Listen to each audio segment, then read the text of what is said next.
नमस्कार दोस्तों, मैं पारसनाथ। दोस्तों, उत्तर प्रदेश लोक सेवा आयोग ने जीआईसी लेक्चरर भर्ती 2025 का नोटिफिकेशन जारी कर दिया है। फॉर्म भरना स्टार्ट हो गया है। इस वीडियो में हम लोग देखेंगे कि जीआईसी लेक्चरर भर्ती 2025 के फॉर्म भरने की लास्ट डेट क्या है, शैक्षिक योग्यता क्या है, एज लिमिट या आयु सीमा अर्थात फॉर्म भरने की न्यूनतम एज क्या है और अधिकतम एज क्या है, सिलेबस क्या है, इसको विस्तार से देखेंगे। परीक्षा का पैटर्न कैसा है अर्थात क्या प्री मेंस और इंटरव्यू होगा या सिर्फ प्री और मेंस होगा, कितने पेपर होंगे, एग्जाम ऑब्जेक्टिव होगा या डिस्क्रिप्टिव होगा, क्या मेंस भी ऑब्जेक्टिव होगा या फिर डिस्क्रिप्टिव होगा, कितने पद हैं अर्थात 1518 पदों को विस्तार से देखेंगे, किस वर्ग के लिए कितने पद हैं, इंटरव्यू होगा कि नहीं इसके बारे में भी हम लोग विस्तार से देखेंगे। कई स्टूडेंट ऐसे हैं जिनको आज भी डाउट है कि इंटरव्यू होगा कि नहीं होगा। ठीक है, तो आइए देखते हैं। पहले हम लोग शॉर्ट में देखेंगे, उसके बाद विस्तार से देखेंगे। तो यूपी पीएससी, कई बच्चे कंफ्यूज रहते हैं यूपी पीएससी रहता है कि यूपी पीसीएस, तो दोनों है। ठीक है, तो यूपी पीएससी दोनों सही है। तो UP PSC GIC lecturer online form 2025 start, UP PSC GIC lecturer examination 2025 short detail. ठीक है, तो इसमें अगर आप देखेंगे तो ऑनलाइन फॉर्म आपका 12 अगस्त से स्टार्ट हो गया है। क्लियर है, ऑनलाइन फॉर्म भरने की लास्ट डेट जो है 12 सितंबर 2025 है, इस चीज़ को ध्यान रखिएगा। Last date for fee payment 12 सितंबर रहेगा। ठीक है, करेक्शन लास्ट डेट, मान लो कोई गलती हो गया है तो 19 सितंबर तक आप 19 सितंबर 2025 तक आप करेक्शन कर सकते हैं। बाकी एग्जाम वगैरह आप दिसंबर के आसपास मान के चलिए। ठीक है, अभी घोषित नहीं हुआ है। फीस आप देख लीजिए, जनरल ओबीसी ईडब्ल्यूएस 125 रुपये फीस है, एससी एसटी के लिए 65 रुपये है, फॉर एक्स सर्विस कैंडिडेट्स 65 रुपये है, पीएच कैंडिडेट अर्थात दिव्यांग के लिए 25 रुपये है। ठीक है, ध्यान रखिएगा मेंस में फिर से आप प्रीलिम्स का सिर्फ है, जब पीटी आप क्वालिफाई कर लेंगे तो मेंस के लिए फिर से फीस लगेगी। ठीक है, ऐसे पीसीएस में भी होता है, तो सेम चीज़ें यहाँ भी रहेगा। आप पेमेंट है उसको चाहे डेबिट कार्ड कर सकते हैं, क्रेडिट कार्ड से कर सकते हैं, इंटरनेट बैंकिंग कर सकते हैं, आईएमपीएस या कैश कार्ड या मोबाइल वॉलेट से कर सकते हैं। ठीक है, एज लिमिट की बात करें तो यूपी पीसीएस जैसी लेक्चरर नोटिफिकेशन 2025 एज लिमिट 1 जुलाई 2025। ठीक है, 1 जुलाई 2025 से काउंट होगी। इसमें ध्यान रखिएगा मैक्सिमम जो एज लिमिट है, मतलब यहाँ पर मिनिमम है, मिनिमम एज लिमिट 21 साल, मतलब कम से कम 21 साल होना ही चाहिए चाहे इसमें जैसी लेक्चरर में, और मैक्सिमम जो है 40 साल, 40 साल से अधिक नहीं होना चाहिए। हालांकि छूट मिलती है जिसको जिस कैटेगरी में रहते हैं। ठीक है, तो उसके अनुसार हम लोग देखेंगे। UPPSC provide age relaxation for the JSC lecturer position as per their regulation. तो 1516 यहाँ लिखा है, 1518 पोस्ट है टोटल। ठीक है, तो इस चीज़ को ध्यान रखिएगा आप लोग। जो पोस्ट का नेम है आप देख लीजिएगा, यहाँ पर मेल के लिए लेक्चरर में 777 और फीमेल के लिए 694। और ध्यान रखना lecturer visually impaired in government inter college या इंटीग्रेटेड स्पेशल सेकेंडरी स्कूल, इसको हिंदी में कहते हैं प्रवक्ता स्पर्श दृष्टिबाधित राजकीय इंटर कॉलेज या समेकित विशेष माध्यमिक विद्यालय में कुल जो संख्या है 43 दिया गया, हालांकि 45 है। ठीक है, एक्चुअली हम लोग देखेंगे अभी 45 है। और जो अगला पोस्ट है principal UP state jail training school. ठीक है, तो प्रधानाध्यापक उत्तर प्रदेश जेल प्रशिक्षण विद्यालय या अध्यापक वर्ग सेवा में रिक्तियों की संख्या 2 है। ठीक है, तो आप एलिजिबिलिटी अगर देखेंगे तो ध्यान रखिएगा जिस सब्जेक्ट, हर सब्जेक्ट वाइज है, तो जिस सब्जेक्ट का आप फॉर्म भर रहे हैं उससे आपका पीजी होना चाहिए अर्थात पोस्ट ग्रेजुएशन की डिग्री होनी चाहिए, जिसको एमए एमएससी एमकॉम जो भी आपका हो, एजुकेशन से जैसे हैं तो उससे भी एमए हो गए, फिर एमएड किए हैं तो एमएड होना चाहिए। ठीक है, एजुकेशन से लोग भी डाल सकते हैं, पोस्ट है उसकी है ही नहीं, टोटल 13 पोस्ट बीसीए की ही पोस्ट भी आई है, पता नहीं क्यों। ठीक है, साथ ही साथ आपका बीएड भी होना चाहिए। ठीक है, बीएड होना चाहिए एनसीटीई से अप्रूव्ड कॉलेज से। ठीक है, तो आपका एमए मतलब पीजी प्लस बीएड होना चाहिए इस फॉर्म को डालने के लिए। ठीक है, और ध्यान रखिएगा यहाँ पर जो चीज़ें हैं क्लियर ही है, 12 सितंबर तक रहना चाहिए, इसके पहले आपको फिल करना है। और जो सिलेक्शन का रेस आपका मोड है, ठीक है, तो इसमें ध्यान रखिए रिटन एग्जाम हो, रिटन मतलब यहाँ है प्री और मेंस होगा। प्री ध्यान रखिए आपका ऑब्जेक्टिव होगा, मेंस आपका डिस्क्रिप्टिव होगा। पहले से क्लियर कर दे रहे हैं, इसके बाद हम लोग विस्तार से देखेंगे। ठीक है, इंटरव्यू होगा कि नहीं इसके बारे में भी हम लोग विस्तार से देखेंगे। उसके बाद आपका फिर जो तीसरा चरण है डॉक्यूमेंट वेरिफिकेशन और मेल फाइनल मेरिट लिस्ट। ठीक है, तो ये चीज़ें रहेगा। पहले आपका रिटर्न होगा, हालांकि इंटरव्यू पे हम लोग बात करेंगे। उसका document verification final merit list आपकी आएगी। अब हम लोग विस्तार से देखते हैं। ठीक है, इसके बाद विस्तार से देखते हैं हर चीज़ें उसके नोटिस पर जो आयोग द्वारा जारी की गई है। तो अगर आप देखेंगे तो उत्तर प्रदेश लोक सेवा आयोग द्वारा नोटिस जारी की गई थी।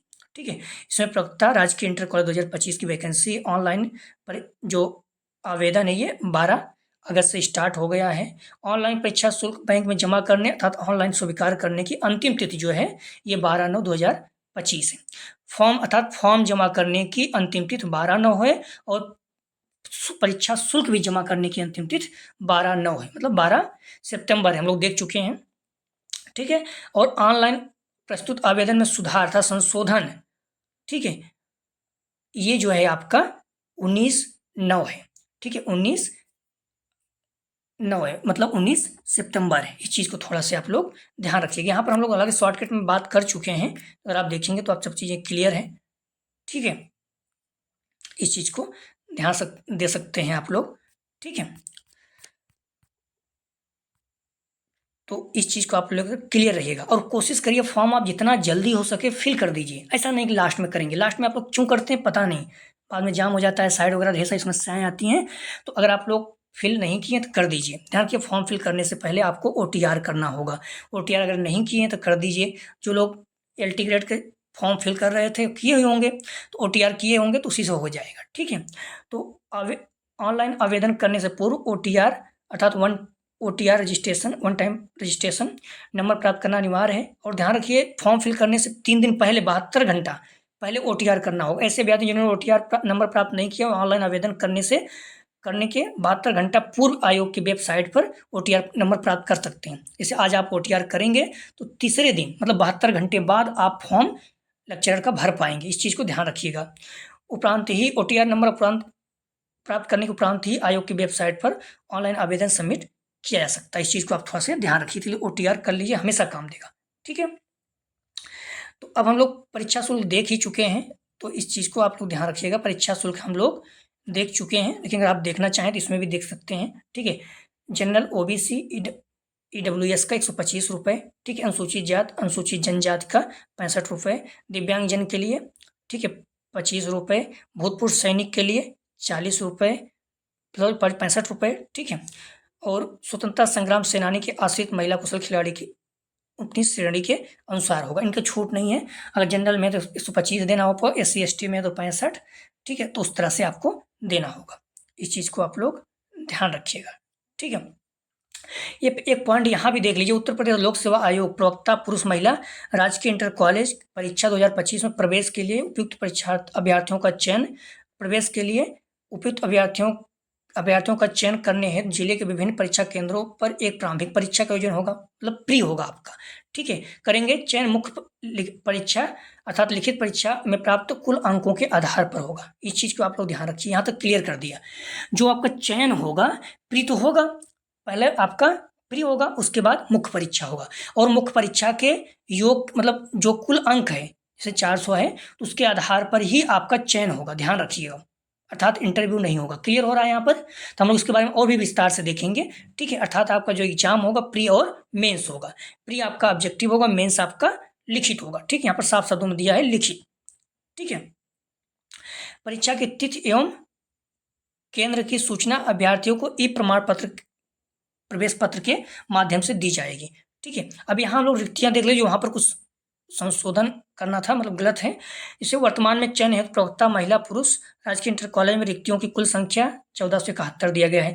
पुरुष इसमें देखेंगे 777 और महिला 694। यहाँ तक तो ठीक था। इस चीज ध्यान रखिए, प्रवक्ता स्पष्ट दृष्टिबाधित राजकीय इंटर कॉलेज या समेकित PCS माध्यमिक विद्यालय में रिक्तियों की कुल संख्या 45 है। वहाँ पर कितना था? 43 था। ठीक है, तो इस चीज़ को ध्यान रखिएगा। प्राध्यापक उत्तर प्रदेश जेल प्रशिक्षण विद्यालय अध्यापक वर्ग सेवा में रिक्तियों की कुल संख्या 2 है। ठीक है, अर्थात टोटल अगर आप जोड़ देंगे 1471। ठीक है, 45 और 2, तो टोटल आपका 1518 पोस्ट हो जाएगी। इस चीज़ को आप लोग ध्यान रखिएगा, ठीक है।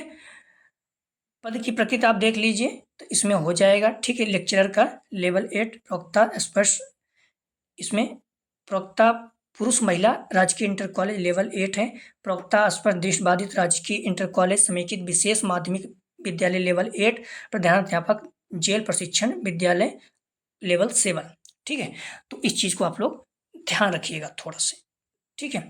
आरक्षण के बारे में आप ध्यान रखेंगे तो जिसको जिस कैटेगरी में जितना आरक्षण है वो आपको मिलेगा, ठीक है। इस चीज़ को आप देख सकते हैं, ठीक है।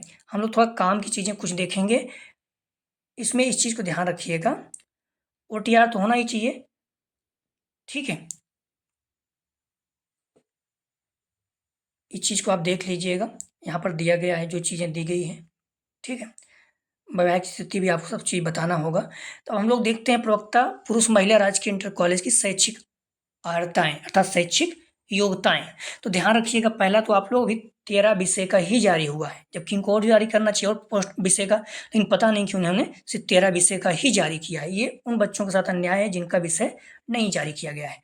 तो पहला अगर आप देखेंगे तो प्रवक्ता पुरुष महिला, इसमें समाजशास्त्र, भूगोल, अर्थशास्त्र, नागरिक शास्त्र, इसको सिविक्स भी बोलते हैं। कई बच्चे कंफ्यूज रहते हैं कि नागरिक शास्त्र मतलब पॉलिटिकल साइंस का है ही नहीं पद, लेकिन जो सिविक्स है वो नागरिक शास्त्र पॉलिटिकल साइंस का ही है। भौतिक विज्ञान अर्थात फिजिक्स, रसायन विज्ञान, गणित, अंग्रेजी, ठीक है। शैक्षिक योग्यता क्या है? भारत में विधि द्वारा स्थापित किसी विद्यालय, मानित विश्वविद्यालय संस्था में से संबंधित विषय में स्नातकोत्तर मतलब PG होना चाहिए, पोस्ट ग्रेजुएशन, इसको MA, MSc, MCOM बोलते हैं, ठीक है। NCTE द्वारा मान्यता प्राप्त किसी वर्ग कोर्स में शिक्षा स्नातक अर्थात इसको जो BEd होता है ये स्नातक में आता है, ठीक है। तो ध्यान रखिएगा, जो आपके सब्जेक्ट हैं इसमें आप फॉर्म भर रहे हैं तो आपका PG प्लस BEd होना चाहिए, ठीक है। प्रवक्ता पुरुष महिला इतिहास, इतिहास में ध्यान रखिए, भारत में विधि द्वारा स्थापित किसी विद्यालय, मानित विश्वविद्यालय संस्था में प्राचीन इतिहास, मध्यकालीन इतिहास, आधुनिक इतिहास, मतलब किसी भी इतिहास से। कई बच्चों को लगता है इतिहास, कई जगह एंशियंट हिस्ट्री नहीं मानते हैं ना, तो एंशियंट, मिडुअल, मॉडर्न आप किसी से भी PG किए हैं मान्य होगा, ठीक है। और BEd आपका होना चाहिए, क्लियर है।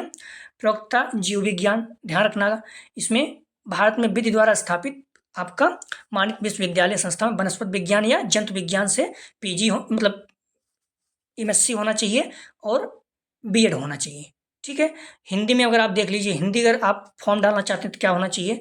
भारत में विधि द्वारा स्थापित किसी विश्वविद्यालय, मानित विश्वविद्यालय संस्था से हिंदी विषय में स्नातकोत्तर मतलब PG होना चाहिए और विषय के रूप में संस्कृत विषय, संस्कृत के साथ कला में स्नातक मतलब कला मतलब आर्ट की बात कर रहा है, अर्थात BA में आपका संस्कृत हिंदी होना चाहिए फाइनल ईयर में, उसके बाद PG हिंदी होना चाहिए, तभी आप हिंदी से भर सकते हैं और आपका BEd होना चाहिए, क्लियर है। प्रवक्ता पुरुष महिला उर्दू, भारत में विधि द्वारा स्थापित किसी विश्वविद्यालय द्वारा संस्था से उर्दू से PG होना चाहिए, ठीक है, और BEd होना चाहिए। संस्कृत, अगर संस्कृत है, संस्कृत से आप फॉर्म भर रहे हैं तो ध्यान रखिएगा, भारत में विधि द्वारा स्थापित किसी विषय, किसी विश्वविद्यालय, मानित विश्वविद्यालय संस्था में संस्कृत विषय में स्नातकोत्तर मतलब PG होना चाहिए, ठीक है, और आपका BEd होना चाहिए। इस चीज़ को ध्यान रखिएगा। और कुछ चीज़ें हैं जिसको वरीयता दी जाएगी, तो ध्यान रखना, अगर आप सेना में कम से कम 2 वर्ष की सेवा किए हैं तो आपको वरीयता दी जाएगी। जिसने राष्ट्रीय कैडेट कोड B प्रमाण पत्र प्राप्त किया है, तो मान लो 2 लोग बराबर हैं तो जो अब NCC रहेगा तो उनको भी वरीयता दी जाएगी, ठीक है। अन्य बातों के समान होने पर सीधी भर्ती मामले में अभ्यर्थी को अधिमान दिया जाएगा। मान लीजिए 2 लोगों के अंक समान आ जाते हैं तो जो सेना में सेवा दिया 2 साल उसको उसका चयन हो जाएगा, या फिर NCC किया है उसका चयन हो जाएगा, ठीक है। और दूसरी वैकेंसी थी 45 पोस्ट, ये तो जो आपका ये हम लोगों ने देखा, इसके बारे में अगर आप देखेंगे तो ये तो आपका जो पोस्ट थी उसके लिए थी, ठीक है। जो पोस्ट थी, कितनी पोस्ट थी?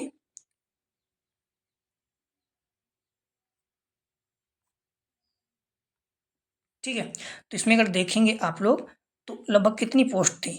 1471 के बारे में हम लोगों ने देखा। हम लोग देखेंगे जो दूसरा पॉइंट है, प्रवक्ता स्पष्ट दृष्टिबाधित राजकीय इंटर कॉलेज समेकित विशेष माध्यमिक विद्यालय, इसमें शैक्षिक अर्हताएं कुछ चीज़ों के लिए ही है। तो प्रवक्ता इसमें समाजशास्त्र, अर्थशास्त्र, नागरिक शास्त्र, अंग्रेजी, इतिहास, हिंदी और संस्कृत, ठीक है, इस चीज़ के लिए है। इसमें भारत में विधि द्वारा स्थापित किसी विश्वविद्यालय से संबंधित विषय में ये जो सब्जेक्ट हैं, इससे आपका पीजी होना चाहिए। दूसरा, भारत में विधि द्वारा स्थापित किसी विश्वविद्यालय से बीएड की उपाधि दृष्टि क्षीणता श्रवण क्षमता में आरसीआई द्वारा मान्यता प्राप्त विशिष्ट बीएड एमएड की उपाधि। तीसरा पॉइंट इसमें है ब्रेल पद्धति सांकेतिक भाषा में हिंदी अंग्रेजी में पढ़ने और लिखने का ज्ञान होना चाहिए। चौथा, क्षीण दृष्टिजनों श्रवण क्षीणजनों के अध्यापन के लिए विशिष्ट शिक्षक के रूप में भारत में पुनर्वास परिषद अर्थात आरसीआई से पंजीकरण। इसमें अधिमान मतलब वरीयता किसको दी जाएगी? अन्य बातों को मान 2 लोग समान हो गए तो सेना में 2 वर्ष और एनसीसी बी सर्टिफिकेट है तो समान हो जाएगा। ठीक है, प्राध्यापक उत्तर प्रदेश जो तीसरी जॉब थी, 2 पोस्ट थी।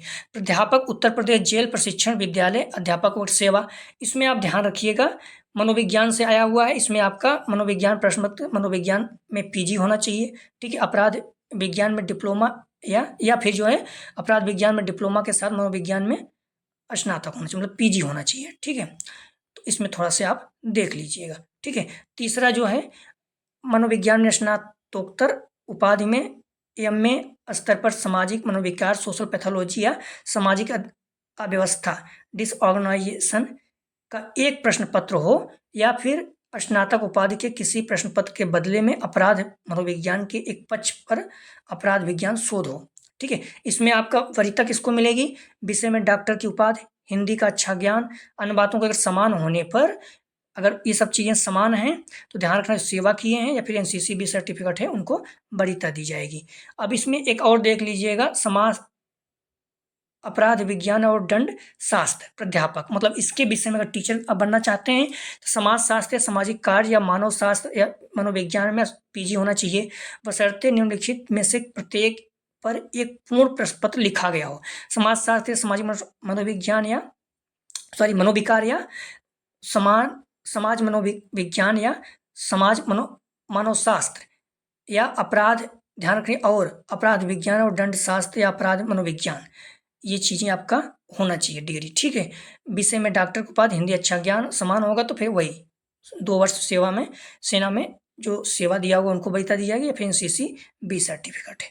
उत्तर प्रदेश विशेष अधीनस्थ नियमावली 1992 संशोधित, ये चीज़ें आप देख लीजिएगा। ठीक है, और उत्तर प्रदेश दिव्यांगजन शक्ति विभाग अध्यापक सेवा नियमावली 2000 और जेल प्रदेश जिला प्रशिक्षण विद्यालय के लिए इसमें 1985 के अनुसार होगा। ठीक है, अब एज की बात करें तो एज आपको पता ही है 1 जुलाई 2025 को 21 साल कम से कम होनी चाहिए। ठीक है, और उन्हें 40 वर्ष से अधिक नहीं होना चाहिए। सबके लिए है, क्लियर? जो छूट में उसके बारे में देखेंगे, ये सबके लिए है।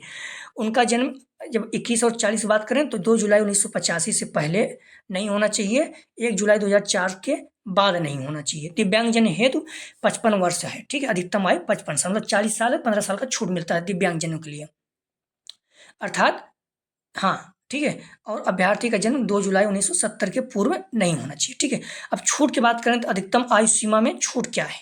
ठीक है, इसमें अगर आप देखेंगे तो उत्तर प्रदेश के अनुसूचित जाति, ठीक है, उत्तर प्रदेश की अनुसूचित जनजाति, उत्तर प्रदेश के पिछड़ा वर्ग के अभ्यर्थी, उत्तर प्रदेश के वर्गीकृत खेलों के कुशल खिलाड़ियों, उत्तर प्रदेश सरकार के कर्मचारी, उत्तर प्रदेश बेसिक शिक्षा परिषदीय शिक्षा शिक्षेतर कर्मचारी, उत्तर प्रदेश के अनुदानिक माध्यमिक विद्यालय में कार्यरत शिक्षकों कर्मचारियों के लिए अधिकतम आयु सीमा में 5 साल की छूट दी जाएगी, अर्थात SC ST OBC बाकी ये जो खिलाड़ी वगैरह हैं कर्मचारी हैं इनके लिए 5 साल की छूट होगी, अर्थात उनका जन्म 2 जुलाई 1980 के पूर्व नहीं होना चाहिए। ठीक है, उत्तर प्रदेश के समाज के दिव्यांग अभ्यर्थियों के लिए अधिकतम आयु सीमा 15 वर्ष की होगी। ठीक है, अर्थात वो 40 साल के हो गए हैं तो 55 साल के हैं तब भी उनको फॉर्म भर सकते हैं। ठीक है, 15 साल की छूट है, 40 साल तो रहेगा ही सबके लिए, मान लो 55 साल के हैं तब भी फॉर्म भर सकते हैं। ठीक है, उत्तर प्रदेश के आपात कमीशन प्राप्त अधिकारियों, अल्पकालिक कमीशन प्राप्त अधिकारियों, भूतपूर्व सैनिकों के लिए अधिकतम आयु सीमा में सेना की सेवा में की गई, जो सेना में जुड़े लोग हैं उनमें सेना में कितनी साल जॉब किए हैं ध्यान रखना, उसका प्लस 3 वर्ष के बराबर छूट होगा। मान लीजिए कोई 10 साल जॉब करता है, ठीक है, तो 10 साल जॉब करता है तो उसको 10 साल की छूट मिलेगी, 3 साल और मतलब 13 साल की छूट। मान लो 40 साल का तो है ही, अब हो सकता है कि वो 53 साल का हो, तब भी फॉर्म भर सकता है। आप क्लियर हैं? भूतपूर्व सैनिक, अल्पकालिक कमीशन प्राप्त कर्म अधिकारी, उत्तर प्रदेश आपात कमीशन प्राप्त अधिकारियों, इनके लिए जितना साल जॉब किए हैं, मान लीजिए 10 साल जॉब किए हैं या फिर 15 साल जॉब किए हैं, तो 15 साल जॉब किए हैं तो 40 15 कितना है 55, 3 58 साल तक फॉर्म है, तब भी फॉर्म भर सकते हैं। या मान लीजिए 10 साल जॉब किए हैं तो 40 साल तो है ही, 40 10 50, 3 साल और मतलब 43 साल तक छूट मिलेगी। तो आप लोग समझ गए होंगे, ठीक है। मुख्य अर्थात लिखित परीक्षा के संबंध में कुछ सूचना है। प्रारंभिक परीक्षा में सफल होने वाले अभ्यर्थी मुख्य परीक्षा अर्थात लिखित परीक्षा में किए जाएंगे, जिसके लिए आयोग के निर्देशानुसार सफल अभ्यर्थियों को पुनः आवेदन करना होगा, ठीक है। तो दोबारा जो प्रीलिम्स में क्वालिफाई करेंगे दोबारा आवेदन करेंगे। उसमें ध्यान रखिएगा, सामान्य, आर्थिक वर्ष, कमजोर वर्ग और पिछड़े वर्ग के लिए, या फिर बाहर के जो अभ्यर्थी हैं यूपी से बाहर, उनके लिए 200 रुपये शुल्क रहेगा, ठीक है। और ऑनलाइन प्रक्रिया शुल्क 25 रुपये अर्थात 225 रुपये रहेगा। तो अर्थात जनरल, ईडब्ल्यूएस, ओबीसी या फिर जो बाहर से हैं ओबीसी जनरल में आएंगे तो उनके लिए 225 रुपये शुल्क रहेगा। अनुसूचित जात, अनुसूचित जनजात के लिए 80 रुपये शुल्क है, 25 रुपये ऑनलाइन अर्थात 105 रुपये रहेगा। SC ST के लिए 105 रुपये रहेगा, ठीक है। दिव्यांग के लिए मुख्य परीक्षा कोई शुल्क नहीं है, परंतु उन्हें ऑनलाइन परीक्षा 25 रुपये अर्थात दिव्यांग जनों के लिए 25 रुपये देना होगा, ठीक है। सेना के भूतपूर्व सैनिक परीक्षा शुल्क जो है 80 रुपये, 25 रुपये ऑनलाइन शुल्क मतलब 105 रुपये देंगे, ठीक है। स्वतंत्रता संग्राम सेनानी, आश्रित महिलाओं, कुशल खिलाड़ी, उन्हें श्रेणी उन्हीं वर्ग मतलब देना होगा। जनरल में जनरल, ओबीसी है तो ओबीसी में देना होगा, ठीक है। बाकी ध्यान रखिएगा, मुख्य परीक्षा आवेदन पत्रों में किए जाने वाले समस्त दस्तावेज स्वप्रमाणित पत्र अथवा प्रमाण संलग्न अनिवार्य होगा। तो ये सारी चीज़ें दिया गया है, आप लोग देख लीजिएगा, ठीक है। हाई स्कूल जो डेट ऑफ बर्थ है वही मान्य होगा, इस चीज़ को भी आप लोग ध्यान रखिएगा, ठीक है। इस चीज़ को आप लोग क्लियर हैं। थोड़ा से हम लोग बात करेंगे और चीज़ों पे, लेकिन पहले इस पर आप थोड़ा से ध्यान रखिएगा, ठीक है। तो एक चीज़ तो ये भी ध्यान रखिएगा, जब आपका एग्जाम होगा तो उसमें 3 प्रतियां होंगी। एक तो सरकार जैसे जहाँ एग्जाम दोगे सेंटर पे ले लिया जाता है आयोग द्वारा, मतलब ले लिया जाएगा, आयोग में जाएगा मूल प्रति, ठीक है, जिसमें मूल प्रति आपकी, ध्यान रखिए, मूल प्रति रहेगी। दूसरा आपका गुलाबी द्वितीय प्रति संरक्षित होगी, ये मतलब ये भी आपको आयोग के पास जाएगी, मतलब मेन और मूल प्रति और जो गुलाबी है ये ले लेंगे। हरी जो तीसरी प्रति है ये अभ्यर्थी नीली होगी, ठीक है। इस चीज़ को ध्यान रखिए। हाँ, इसमें ये जो मूल प्रति है आपका ये गुलाबी रहती है, आप देखते ही हो हमारे जो भरते हैं हम लोग, ठीक है। मूल प्रति गुलाबी होगी, द्वितीय जो होगी हरी होगी, ये भी ले लिया जाएगा। तीसरा जो होगा नीली होगी, ये आपकी रहेगी। तीसरी जो प्रति होगी ये आपकी रहेगी। परीक्षा समाप्ति के पश्चात ओमार आंसर शीट की मूल प्रति और जो आपकी द्वितीय प्रति है वो ले लेंगे, तीसरी प्रति अभ्यर्थी को होगी, ठीक है। और इस चीज़ को ध्यान रखिएगा, निगेटिव मार्किंग है, जैसे आपका PCS वगैरह में रहता है उसी तरह से जो प्रीलिम्स को होगा, क्योंकि प्रारंभिक परीक्षा आपका ऑब्जेक्टिव होगा, वस्तुनिष्ठ। देखो साफ शब्दों में दिया गया है, प्रारंभिक परीक्षा आपका वस्तुनिष्ठ अर्थात ऑब्जेक्टिव होगा, ठीक है। तो मेंस परीक्षा लिखित होगा, अर्थात प्री आपका ऑब्जेक्टिव, मेंस आपका लिखित होगा, ध्यान रखना। गलत उत्तर पर दंड अर्थात निगेटिव मार्किंग की व्यवस्था की गई है। प्रत्येक प्रश्न के लिए 4 विकल्प उत्तर होगा। उम्मीदवार द्वारा प्रत्येक प्रश्न के लिए दिए गए गलत उत्तर के लिए प्रश्न नियम हेतु 1.1/3 अर्थात 0.33 अंक मतलब 1/3 आपका निगेटिव मार्किंग। 1/3 मार्किंग मतलब क्या होता है? 1/3 अगर निगेटिव मार्किंग है, इसका मतलब अगर आप 4 प्रश्न हल करते हैं, 3 इसमें गलत हो जाते हैं, ठीक है, 3 इसमें गलत होते हैं, एक आपका सही होता है, तो अभी भी आप जितना अंक था उतना ही, मतलब 0 था 0, 10 था 10, मतलब जितना अंक है उतना ही रहेगा। 1/3 मतलब यही होता है, 4 प्रश्न आप सॉल्व करते हैं, 3 गलत होता है, एक सही होता है, तो अभी भी आप जितना था उतना ही है, ठीक है। तो निगेटिव मार्किंग आपका 1/3 होगा या फिर 0.33 होगा, ठीक है। अगर कोई आप हल नहीं करते हैं तो कोई निगेटिव मार्किंग नहीं होगा। और चीज़ ध्यान रखिएगा, अनुसूचित जात, अनुसूचित जनजात अभ्यर्थियों के लिए न्यूनतम दक्षता मानक 35% निर्धारित है, अर्थात इन श्रेणियों के लिए अर्थात SC ST के लिए प्री और मेंस में कम से कम 35% अंक प्राप्त करना अनिवार्य है। नहीं तो फिर आप चाहे मान लो प्री में नहीं पास करते हैं तो फेल हो जाएंगे, चाहे आप कट ऑफ जितनी भी जाए, ठीक है। मतलब 35% से कट ऑफ कम जानी ही नहीं चाहिए, सीट खाली रह जाएगी, लेकिन 35% कम वालों को नहीं लेंगे, इस चीज़ को ध्यान रखिएगा। SC ST जो बच्चे हैं 35% कम से कम अंक आना चाहिए, ये प्री एग्जाम होगा तो 35% अंक आपका आना चाहिए, इससे कम है तो ध्यान रखिए आप जो है चाहे आपकी सीट खाली रह जाएगी, आपको फेल कर दिया जाएगा। और इन श्रेणी के अभ्यर्थियों को 35% मुख्य परीक्षा में भी लाना होगा, ठीक है, नहीं तो चयन सूची में सम्मिलित नहीं किया जाएगा। इसी प्रकार अन्य श्रेणी के अभ्यर्थियों के लिए न्यूनतम दक्षता 40%, मतलब जनरल, ईडब्ल्यूएस, ओबीसी को 40% अंक प्री और मेंस दोनों में प्राप्त करना है, ठीक है, प्री और मेंस दोनों में 40% अंक। क्लियर है? एससी एसटी को कम से कम 35% अंक प्री और मेंस, प्री में प्राप्त होना चाहिए, तभी पास हुए। कट ऑफ मान लो कम जाती है तो सीट खाली रह जाएगी, लेकिन 35% से कम वालों को नहीं लेंगे, ठीक है। और मेंस में 35%, जनरल, ईडब्ल्यूएस, ओबीसी को 40% अंक कम से कम प्राप्त होना चाहिए, प्री और मेंस दोनों में, ठीक है। तो इस चीज़ को थोड़ा से आप लोग ध्यान रखना कि 40% अंक आपको कम से कम प्राप्त होना ही होगा, करना ही होगा, ठीक है। बाकी चीज़ें आप देख लीजिएगा, इसमें जात प्रमाण पत्र है किस तरह से बनेगा, सभी के लिए दिया गया है, ठीक है। और ईडब्ल्यूएस का भी है, ठीक है। तो क्लियर है आप लोग? इस तरह से आप लोग देख लीजिएगा, ठीक है, ठीक है,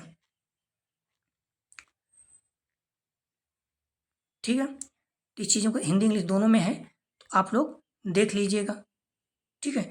हम लोग बात करते हैं सिलेबस का, तो यहाँ से देखिए क्लियर हो रहा है। प्रवक्ता पुरुष महिला राजकीय इंटर कॉलेज प्रारंभिक परीक्षा हेतु परीक्षा योजना एवं पाठ्यक्रम, ठीक है।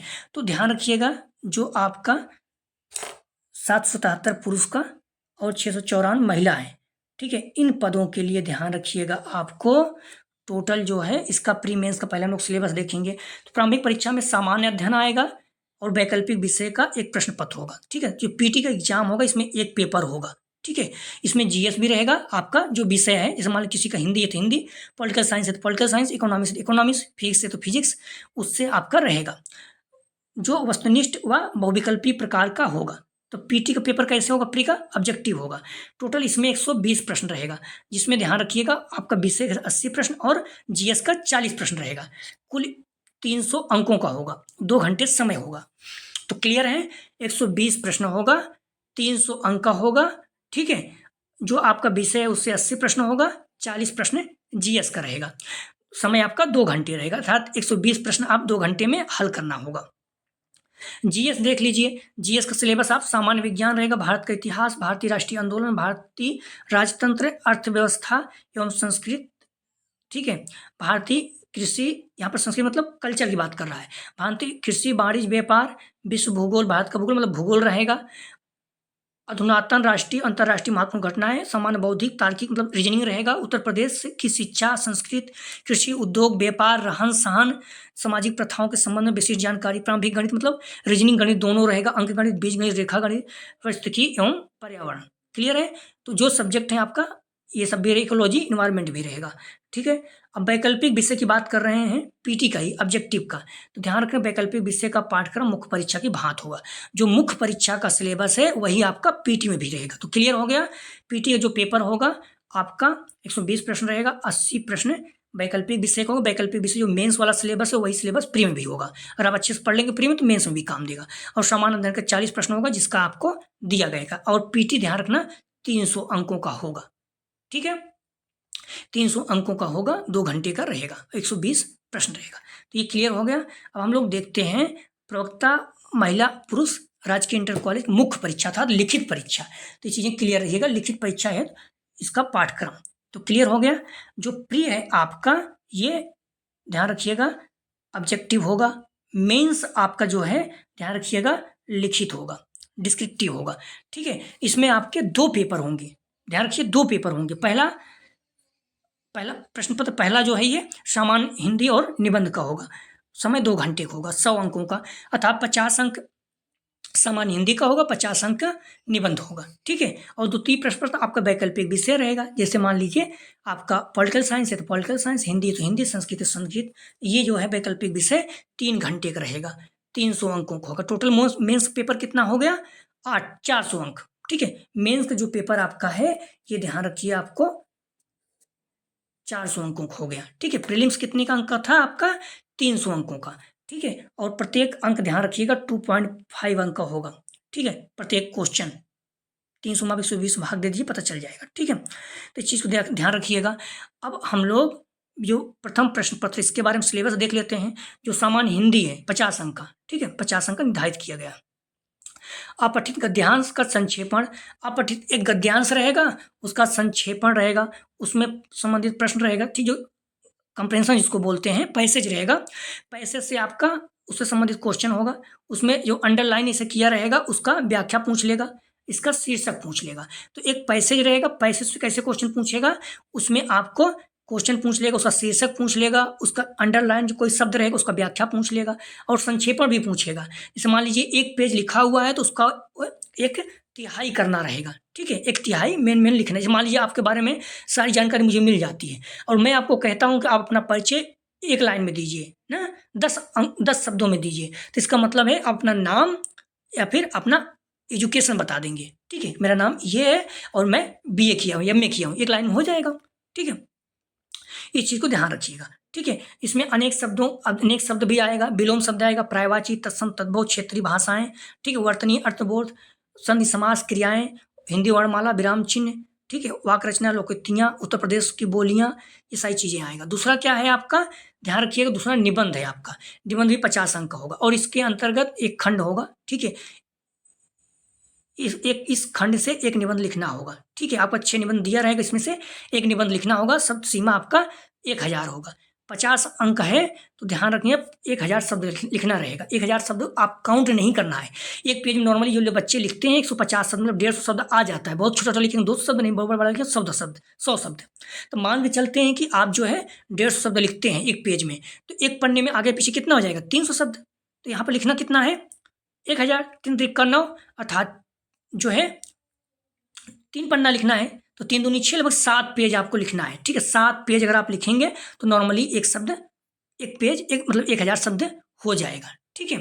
इस चीज ध्यान रखिएगा। जो आपका निबंध आएगा, साहित्य, संस्कृत, राष्ट्रीय विकास योजनाएं क्रियान्वयन, राष्ट्रीय अंतर्राष्ट्रीय सामाजिक समस्याएं निदान, विज्ञान तथा पर्यावरण, प्राकृतिक आपदाएं एवं उनके निवारण, कृषि, उद्योग, व्यापार।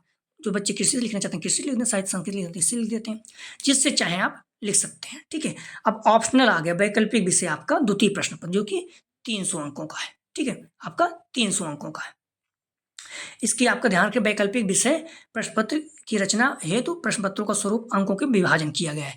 तो इसमें कुल 20 प्रश्न रहेगा, ठीक है, सभी प्रश्न अनिवार्य होगा, सभी, और 3 खंड में है, सभी खंड में विभाजित है, हम लोग देख लेते हैं इसमें, ठीक है। पहला खंड ए, इसके अंतर्गत 5 प्रश्न होंगे समान उत्तरी, और शब्द सीमा बोल रहा है 250, 25 अंक का प्रत्येक प्रश्न पत्र होगा, मतलब 125 अंक का हो गया, ठीक है। 5 प्रश्न, प्रत्येक प्रश्न 25 अंक का, तो 125 अंक हो गया, टोटल 125 अंक हो गया। और शब्द सीमा बोल रहा है प्रत्येक प्रश्न में 250, क्लियर है। तो अब इसमें 25 से भागेंगे, 225 में कितना आएगा, 10। तो इसका मतलब एक अंक पे 10 शब्द लिखा जाता है, ठीक है।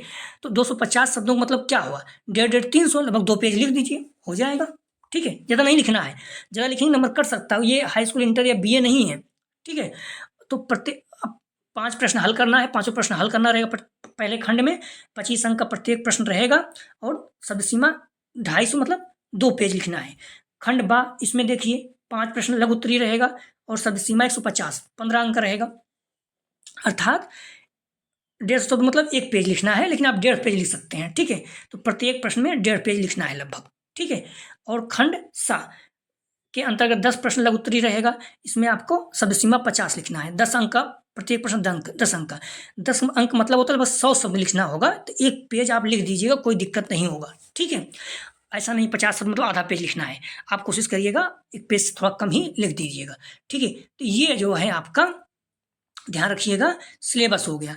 अब प्रत्येक सब्जेक्ट का अलग अलग, जैसे हिंदी का है, हिंदी में क्या पढ़ना है, ये मेन जो 300 अंकों का है उसकी बात कर रहा हूँ, इसमें 3 खंड है, ABC, इसकी बात कर रहा हूँ। बाकी तो जो GS वगैरह है तो हो गया है, निबंध और जनरल हिंदी तो सबके लिए बराबर है। जो वैकल्पिक विषय है इसके बारे में बात करें, जैसे मान लो किसी का हिंदी सब्जेक्ट है तो आपका हिंदी सिलेबस देख लीजिएगा, ठीक है, हिंदी सब्जेक्ट देख लीजिएगा, ठीक है। किसी का इंग्लिश है तो आप इंग्लिश को देख लीजिएगा, देखिए संस्कृत वाला इसमें हर्ष व्याकरण, ठीक है। मान लीजिए किसी की हिंदी है तो इसमें हिंदी साहित्य का इतिहास पढ़ना होगा, और गद्य साहित्य, उद्भव, विकास, ठीक है, पत्रकारिता, काव्य, भाषा, हिंदी व्याकरण, संस्कृत, ठीक है।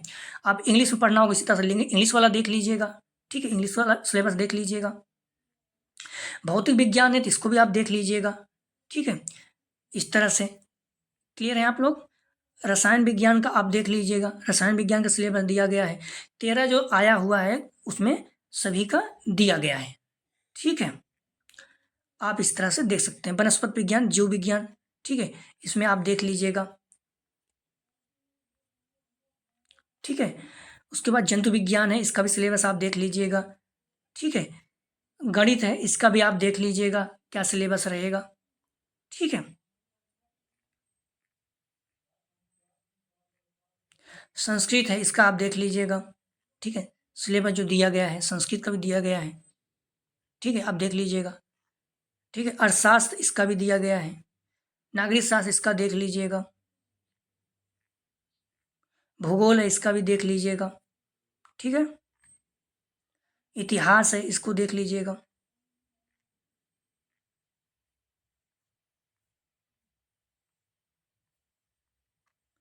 ठीक है। ये समाजशास्त्र आपका है, उर्दू है, ठीक है। तो इस तरह से आप लोग देख लीजिएगा, ठीक है। ये हो गया नॉर्मल लोगों के लिए जो दिया गया है। अब हम लोग देखेंगे जो 45 पोस्ट है, प्रवक्ता स्पष्ट दृष्टिबाधित राजकीय इंटर कॉलेज समेकित विशेष माध्यमिक। तो इसमें ध्यान रखिएगा, प्रथम चरण प्रारंभिक परीक्षा आपका होगा, एक पेपर रहेगा, इसमें 20 अंकों सेम चीजें हैं। 40 अंक आपका जीएस का है, वैकल्पिक विषय से 80 अंक, ठीक है। 2.5 अंक होगा, 2 घंटे का 300 अंकों का, ठीक है। इस चीज ध्यान रखिए। मुख्य परीक्षा में इसमें 3 पेपर दिया गया है, उसमें आप लोगों में क्या था, 2 पेपर था, सामान्य हिंदी निबंध, 100 अंकों को 50 अंक का हिंदी, 50 अंक का निबंध, ठीक है। समय 2 घंटे रहेगा, जैसे रहेगा। द्वितीय प्रश्न पत्र आपका वैकल्पिक रहेगा, 3 घंटे का रहेगा, 300 अंकों का जो आपको दिया गया है, जैसे दिया गया था वैसी तरह से रहेगा, ठीक है। लेकिन जो 300 हो गया, ठीक है। जो तृतीय प्रश्न पत्र है, इसमें आप ध्यान रखिएगा, इन लोगों के लिए शिक्षा ब्रेल लिपि का रहेगा। तो इस तरह से आप ध्यान रखिए, इन सब का भी जानकारी होना चाहिए। ब्रेल 6 डॉट पद्धति का ज्ञान, इस सब चीज़ों का ध्यान, विराम चिन्ह का, ठीक है। इस तरह से इकाई 3 से ब्रेल लिपि को लिखने के उपकरण, कागज रहित ब्रेल, चौथा इकाई से कंप्यूटर का ज्ञान, ब्रेल में विज्ञान प्रतीकों का ज्ञान, इकाई 5 से गणित, ये सारी चीज़ें देख लीजिएगा, ठीक है। और इस तरह से विषय विशिष्ट समय के जो 2 पोस्ट है उसका सिलेबस है इस तरह से, ठीक है। तो इस तरह से आप लोग थोड़ा सा सांकेतिक भाषा का आप देख लीजिएगा, ठीक है। बाकी हम लोग थोड़ा सा उसका भी बात करेंगे, दो टीचर का जो अपना है, ठीक है। इसमें जो प्राध्यापक उत्तर प्रदेश जेल प्रशिक्षण जो 2 पोस्ट है उसके लिए, इसमें भी ध्यान रखिए, प्रारंभिक परीक्षा होगा, इसमें एक ही पेपर होगा, बस में 120 अंक सेम चीज रहेगा। 120 अंक 40 प्रश्न और 80 प्रश्न वैकल्पिक विषय, 2.5 अंक रहेगा, 300 अंकों का आपका पेपर होगा, टोटल 2 घंटे का समय रहेगा। इसमें आपका द्वितीय चरण मुख्य परीक्षा में 2 पेपर होगा, ठीक है। इसमें हिंदी, सामान्य हिंदी निबंध जैसे था पहला वाला, नॉर्मल लोगों के लिए वैसे रहेगा, 50 अंक का रहेगा, 2 घंटे का, ठीक है। वैकल्पिक विषय 3 घंटे का, 300 अंकों का रहेगा। वैकल्पिक विषय का सिलेबस दिया गया है, आप लोग देख लीजिएगा, ठीक है। क्लियर है। अब हम लोग बात करेंगे विस्तार से आपकी पोस्ट की, ठीक है। विषयवार आरक्षण, रिक्तियां, दिव्यांगजन की चिन्हित उपश्रेणियों, विस्तरण। तो पहला पुरुष वर्ग का देखेंगे, ठीक। इसमें क्या है, महिला और पुरुष का अलग अलग पोस्ट है, ठीक है। तो पुरुष राजकीय इंटर कॉलेज, और आप देखेंगे तो 13 पोस्ट आया हुआ है। अंग्रेजी, अर्थशास्त्र, इतिहास, उर्दू, गणित, भौतिक विज्ञान, रसायन विज्ञान, जीव विज्ञान, भूगोल, संस्कृत, नागरिक शास्त्र, जिसको पॉलिटिकल साइंस भी बोलते हैं, राजनीति विज्ञान, और समाज शास्त्र, हिंदी, ठीक है। इस चीज़ को आप लोग ध्यान रखिएगा। तो इसमें ध्यान रखिएगा, अंग्रेजी में इसमें आपको टोटल 100 पोस्ट है, जनरल का 34, अनुसूचित जात का 18, ठीक है। और अनुसूचित जनजात का 2, अन्य पिछड़ा वर्ग का ध्यान रखिएगा ये, ठीक है। इसमें रिक्त पद टोटल 100 हैं, 34 जो है जनरल का है, ठीक है। अनुसूचित जात का 18, अनुसूचित जनजात का 2, जनरल का ओबीसी का, अन्य पिछड़ा वर्ग ओबीसी का 36, ठीक है। ईडब्ल्यूएस का 10 और स्वतंत्रता सेनानी का 2 रहेगा, ठीक है। तरह बाकी दिव्यांगजन का देख लीजिएगा, ठीक है। 4 पोस्ट है, तो एक B1 है, एक जो है LB है, एक HH है, एक OA कैटेगरी है दिव्यांगजनों का, और भूतपूर्व सैनिकों के लिए 5 पोस्ट है, ठीक है। उत्कृष्ट खिलाड़ियों के लिए 2 पोस्ट है। तो इस तरह से आप लोग देख लीजिएगा। अर्थशास्त्र का 41 पोस्ट है, ठीक है। 16 आपका जनरल का है, 8 जो है अनुसूचित जात, और ST का इसमें 0 है, ये अन्याय एक तरह से होना चाहिए था, ठीक है। 13 जो है OBC का है, 4 जन EWS का, इस तरह से देख लीजिएगा। इतिहास में टोटल 41 पोस्ट है, ठीक है। तो इस चीज़ देख लीजिएगा, यहाँ पर ST का जो है 0 आ रहा है। उर्दू का 27 पोस्ट है, गणित का 94 पोस्ट है, भौतिक विज्ञान का 86 है, रसायन विज्ञान का 85 है, ध्यान रखिएगा। जीव विज्ञान का 73 है, ठीक है। तो जनरल का 31 है, ठीक है। भूगोल का 38 है, संस्कृत का 36 है, नागरिक शास्त्र का 51 है, समाज शास्त्र का 23 है, हिंदी का 82 है, ठीक है, हिंदी का ठीक ठाक पोस्ट, भौतिक विज्ञान का और रसायन विज्ञान का अच्छी पोस्ट है, गणित का ज़्यादा है। ठीक है, सबसे ज़्यादा जो है अंग्रेजी का है। ठीक है, तो हिंदी का 82 पोस्ट है। टोटल कितना पोस्ट हो गए? 777। इसमें जनरल का 292।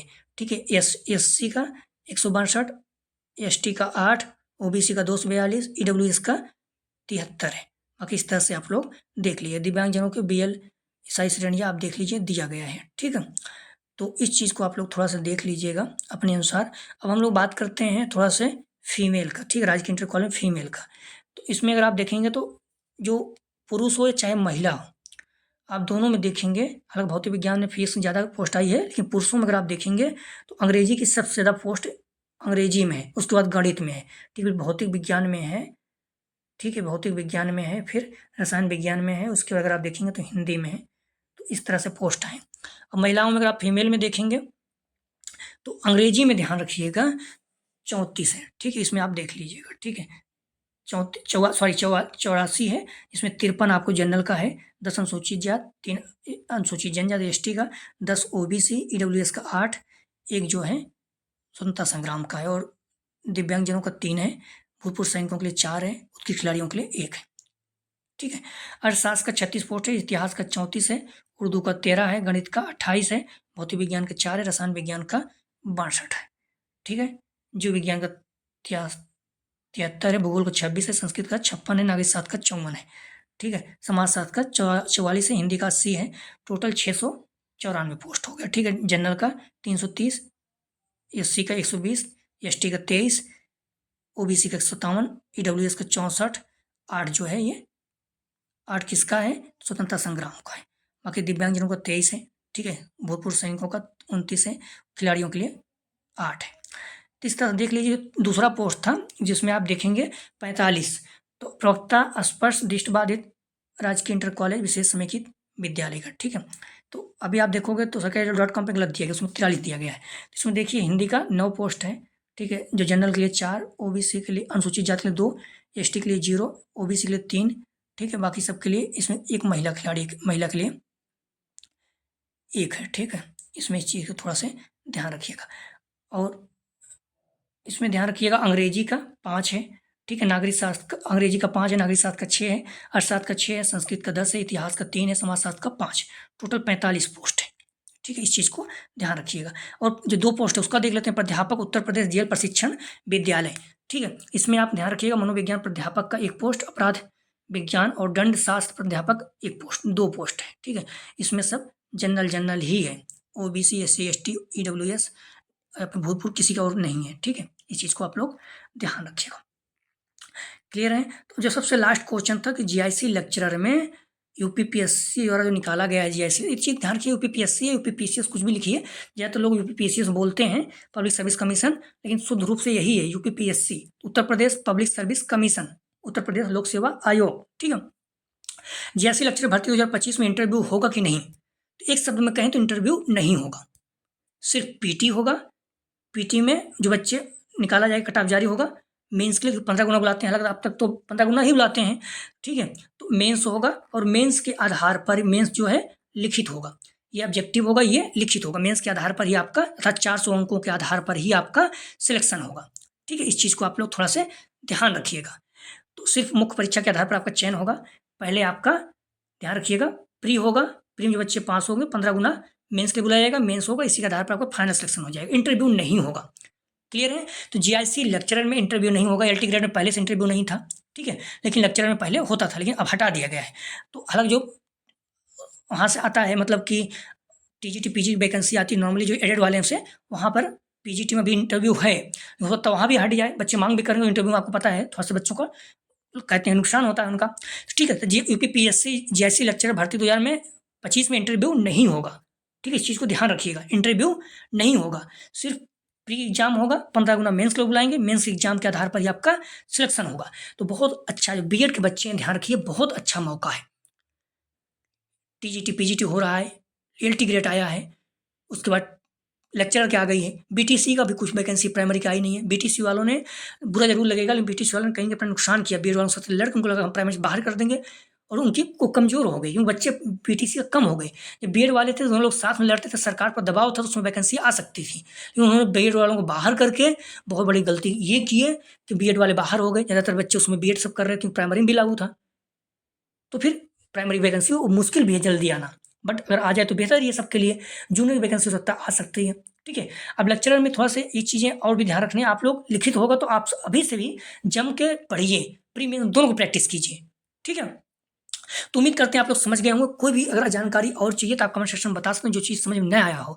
कोशिश की है संपूर्ण जानकारी आपको दिया गया है। यदि कोई भी चीज़ समझ में नहीं आया हो तो आप लोग ध्यान रखना, कमेंट सेक्शन में आप पूछ सकते हैं। प्लीज़ वीडियो को लाइक और शेयर कीजिए सभी को, जिससे सभी लोगों को जानकारी प्राप्त हो सके, क्योंकि हम लोग बहुत विस्तार से बात किए हैं। बाकी कोई चीज़ नहीं समझ में आता, कोई क्वेश्चन हो तो आप कमेंट सेक्शन में पूछ सकते हैं, लेकिन वीडियो को लाइक जरूर कीजिए और शेयर जरूर कीजिए, निवेदन है। प्लीज़ चैनल को सब्सक्राइब नहीं किया तो आप चैनल को सब्सक्राइब कीजिए। वीडियो देखने के लिए धन्यवाद दोस्तों।